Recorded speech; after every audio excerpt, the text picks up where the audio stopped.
the way that consumers interact with brands is really changed because they want to be a part of it.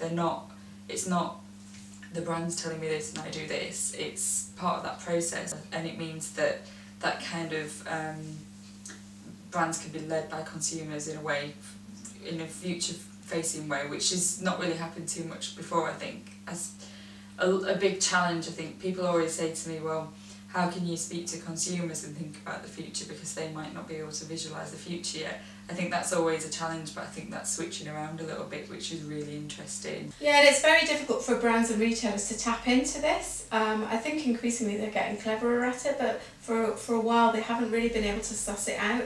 They didn't really understand what Facebook was, they didn't really understand social networking. They thought they could use it as a way to sell, and actually it's not about that at all. So they have to tune into how people are using it, and they don't want to be sold to on Facebook or other forms of social networking. They do in some ways, but not in other ways. Brands have to be really careful as to how they target consumers. So there are actually benefits to being there. ASOS have got a huge following, and they do things like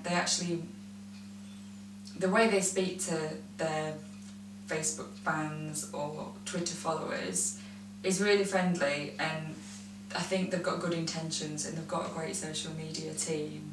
And they even do things like do extra deals for people who are fans. So there are actually benefits to being their follower, not just about showing a little ASOS tab on your Facebook page.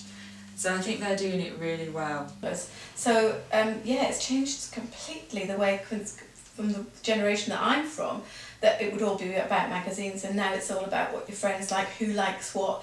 You know, the power of the like button is immense, you know, and I think that that's going to grow even more. You know, it's about what your friends like, it's about what they think whether they think you look good in it, rather than, you know, whether celebrities are a massive influence, but your friends are as much of an influence as anything else, I think.